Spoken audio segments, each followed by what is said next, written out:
Hello, welcome to another radio and television station, and I'm Katri. Here comes the local news.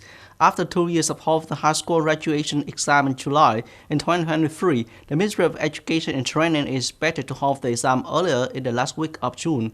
The university enrollment schedule is also pushed forward so that students can enroll in September.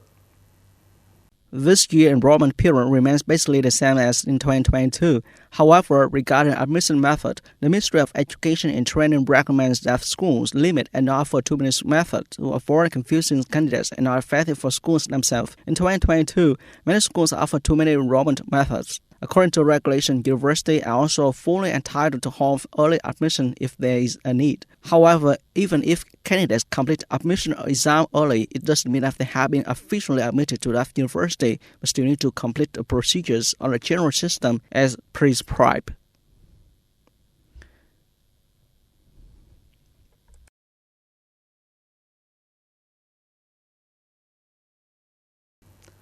Recently, the Ministry of Home Affairs and Ministry of Health have a working session on arranging public non-business units under the Ministry of Health, as well as consolidating the organization of the state management apparatus on the food safety.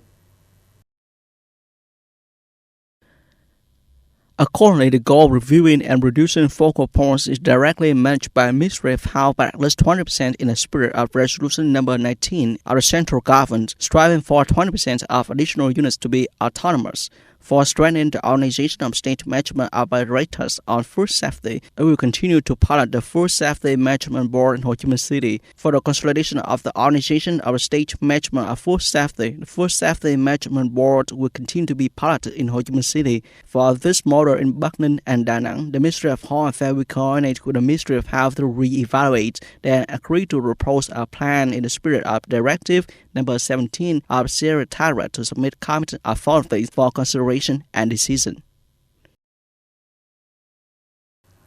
On February 20th, at the Đồng Radio and Television Station, the Đồng Provincial People's Committee have a launching ceremony of the Đồng Digital Transformation Application to introduce, propagate, and provide utilities of this application to serve people and businesses. Đồng CDS is a mobile application developed towards the connection channel between people, businesses, and authorities. The application is divided into construction phases, including the most necessary content for each citizen, and is basically connected with departments and branches in the province associated with the digital transformation process of a province. Speaking at the ceremony, Comrade Cao Tý Dũng, Deputy Secretary of Provincial Party Committee, Chairman of Provincial People's Committee, expressed his choice that the Đồng CDS platform should be officially put into use because from here, people, businesses, and local authorities can explore the utilities in this application. The chairman of Provincial People's Committee asked the relevant units to constantly operate and update so that the application is more and more complete, meeting the requirements in the digital transformation process of the province. A senior White House official said on January 20th that Russia was informed of President Joe Biden's visit to Ukrainian capital Kyiv on the same day.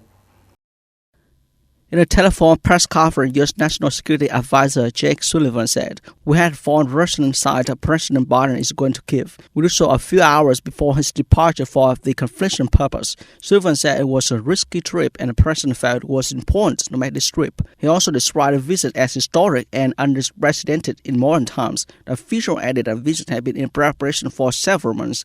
On February 21st, President Biden met with Ukrainian counterpart Volodymyr Zelensky and pledged to provide another military aid worth about $5 million. On February 20th, the European Union (EU) imposed a sixth round of sanctions on Iran. The new sanctions target 32 individuals and 2 entities, including lawmakers, judges, prosecutors, and senior officials managing Iran's prisons. According to the announcement, the EU has imposed asset freezes and visa bans for Education Minister Youssef Nouri and Minister of Culture and Islamic Guidance Mohammed Mehdi Esmaili. However, in the phone call with the EU High Representative for Foreign Affairs and Security Policy, Joseph Borrell, on the evening of February 19, Iranian Foreign Minister Hossein Amir Abdollahim objected to the EU's continued implementation of the U.S. imposed sanctions against Tehran under President Donald Trump. That's all for today. Thank you for watching and goodbye.